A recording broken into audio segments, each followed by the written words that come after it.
Hello again, fellow audiophiles. I am Wave Theory, and this is the John Masseria modded version of the HiFiMan Audivina. The Audivina was originally, and still is, a $2,000 closed-back planar magnetic headphone, and stands out as being probably the worst product I have reviewed for this channel or for written reviews, period, since I have been reviewing audio gear. It just was not good. Now, John Masseria, who you may know from JM Audio, he is the J and the M of JM Audio, has some experience with modding closed-back HiFiMans. He's modded their R9 and their R10D, and I've reviewed those mods, and I will put links down in the description to those. So, after I had finished reviewing the original Audivina in its stock form, and I was just like, I am never going to listen to this thing again, and I don't want to go through the hassle of sending it back and all of that. I just kind of want to not have to deal with it. I just said to John, hey, do you think that you could possibly save this thing? And he's like, I don't know, but I'll try. So I sent it to him, and he did some things to it, and you know what? He did vastly improve it. Did he improve it to the point where it is now in the running as a $2,000 closed back? You know, should you consider it at that price? We will talk about all of that right on the other side of shameless self-promotion. Hello. I'm one of the reasons that Wave Theory can't spend all of his money on audio gear.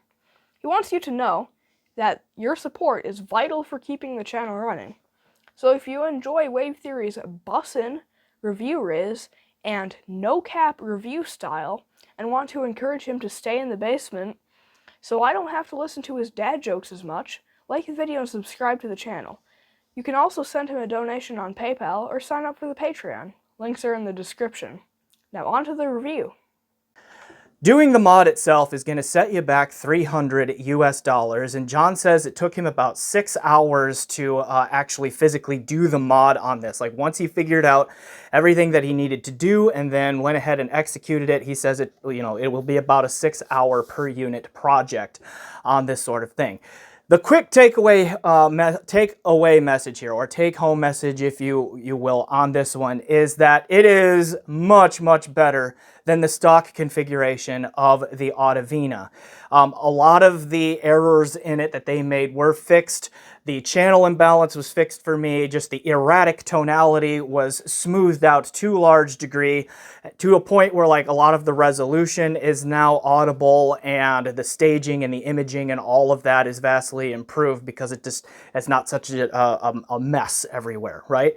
Now, it's still not perfect in some other areas. There are some other areas that John just cannot fix, like it's still not a particularly isolating headphone as a closed back. So doing the job of a closed back headphone, still a bit sketchy on that one, right? And these are all things we'll unpack here in a little bit. And I think like to the question of, should you buy one of these brand new and send it to John and have him do the mod? No, I don't think so. And to the best I can gather in talking with John, he agrees with that statement. That especially at $2,000, when the Dan Clark E3 is sitting out there, when the Meze Lyric 2 on an appropriate signal chain for it is sitting out there, both as $2,000 closed back units and all of that, like I don't think this gets up to that level. In fact, it does not get up to that level in terms of overall performance. And then you have to add the $300 on top of that to get the mod done. But if you are an Audivina user who's wondering what to do with it, realizing that you made a mistake, and at least potentially, and you fear that you can't sell it because some bespectacled reviewer once said that he wouldn't buy it and he doesn't think that you should either, then this really becomes a good option. If the price of the Audivina ever drops really low, you know, like as HiFiMan is prone to slashing their prices, if they cut this one's original price to $1,000 or less, then maybe I could see picking one up and now having him do the mod. But, you know, again, take-home message here. Short of that, no, I don't think you should buy it brand new. Okay. Unpacking all of this. Now, I am going to leave like the technical aspects of this to my Audivina review, which I will link to down in the description, because I don't think that the impedance of the drivers changed. I don't know that the overall sensitivity changed all of that much. You know, it's like it's still the same headphone. It's just John did a lot of things to the cup inside it and then some external things that I'll show you here to do this mod and improve the tuning. So what were the things that he did? So he talks about using like a fractal material in his closed back mods, and then even on his built from scratch XTC headphones and all of that. And he put several layers of those in here, as well as, like, if I'm interpreting his email correctly, a cochlear shaped spiral assembly inside the cup as well there. And he also drilled some portholes, okay, in the unit. He covered these two here, this one here and this one here, with like a thin mesh material, and then he left these on the top. Oh, I don't know if you can see it. There we go. Left those on the top, just exposed there, to help relieve some of the acoustic pressure that can build up inside the cup and whatnot as you go there. And so it's a little bit heavier than the stock unit just because there is now added material to it. Okay, but it's still not like overly heavy. Like, I didn't have any comfort issues using this, all that, wearing it, anything like that. Just, I mean, HiFiMan's design and build with this headband and all that distributes the weight well.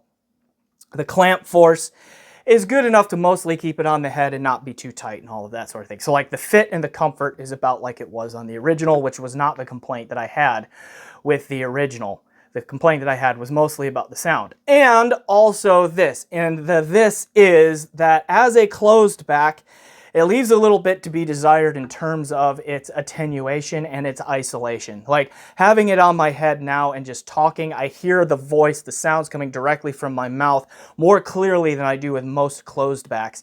And I also noticed that, like, even on the original and still with the mod here, is that if there is like a constant droning sound in the background, like fan noise or anything like that from a PC or an air conditioner or whatever is in the room with you, that this doesn't really block that sound very well, but what it does is it like changes the pitch of that sound, like raises the pitch of that sound and might even amplify it just slightly in there. So it's like, if you're looking for a well-isolating closed back that's going to block out the outside world and then also hold your music in really well, then this is not the option for you. You should really more approach this one as if it's kind of a semi-open kind of headphone because of that. All right, to the sound then on the changes that John was able to do here.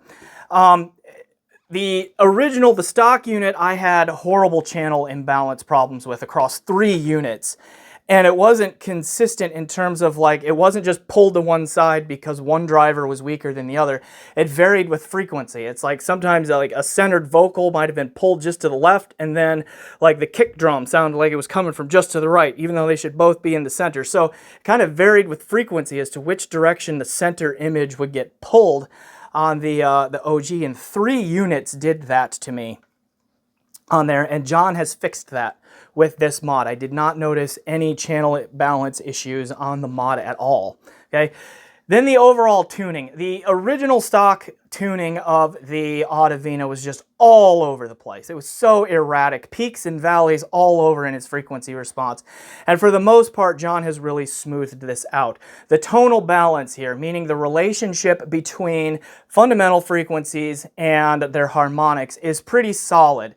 From like 30-ish hertz or so, like, I mean, the deep bass extension is good but not great, and John basically told me that he thought he maximized what he could get out of the bass extension, but from that lower limit of what it can do, all the way up through about 1, maybe 1.5-ish kilohertz, it seems pretty flat in its perceived frequency response there.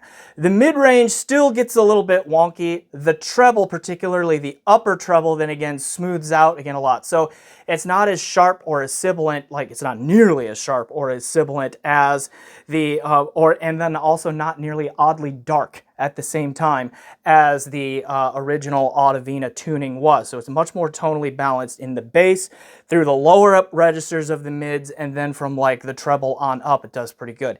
It does get a little bit wonky to my ears still in the like upper half of the mid-range range. There's still a little bit of shoutiness and honkiness to the tonality and the timbre to my ear here with the mod, but it is not out of line in terms of like other headphones that I've heard from, just being into this business here for a while, reviewing headphones. Like I've reviewed over 100 headphones now, and this one, while it is a little bit on the shouty, honky side, particularly with vocals and that sort of thing to my ears, there are definitely worse offenders out there now. So it's like still within the range that I think it's going to not bother a fair number of people, right? At least in terms of that aspect. So then, having smoothed out the tonality to a large degree, then I heard that the resolution of the drivers in here is actually pretty decent. A lot of fine details were coming out, room reverbs, ghost notes, and like all of those kinds of things that you hear me mention as like detail retrieval kind of stuff, those came out pretty well. The imaging and the separation, like all of that is also pretty good. There's a little bit of depth going on in there as well. So it's not like fully three-dimensional, it's spatial presentation, but it's starting to like approximate that kind of thing in there. The soundstage is fairly on the fairly large side for a closed back and all of that too. So like it's got a lot of things going for it in there. Now, impact and dynamics and physicality and that sort of thing are not standout. They are decent, but they are not a selling point, in my opinion, on this unit. They're not so poor that they sound lacking, but they're also like, it's not going to be a Fostex or a Focal or an Audivina or something like that, that if you're into a very punchy, dynamic, and lively kind of presentation, this isn't quite that. It's more like down the middle. It's not quite as punchy yet or as slammy as like HiFiMan's open backs either, so that is something to keep in mind. All right. But overall, it is vastly improved from what it was. So I'm going to repeat here, just kind of wrapping this up what I said earlier. My recommendation for this mod is at $2,000 US, don't buy a new Audivina. If the price ever it gets slashed like HiFiMan does and it gets down around $1,000, then I could see possibly spending the $1,000 for a new unit, sending it to John, paying him $300 for the mod, going through the lead time to get it back and all of that, then it might be worth it. I think right now though, until that happens, this is best suited for someone who picked up the Audivina and is potentially realizing they made a mistake, can't sell it, but don't want to just take a huge loss on it. Then just sink the $300 into it, send it to John. It will come back in a far better form than when you sent it to him. All right, but yeah, like again, at $2,000 new, look at the Dan Clark E3. Look into the Meze Lyric 2. All right, just as starters there, because there are better options up there now at the price.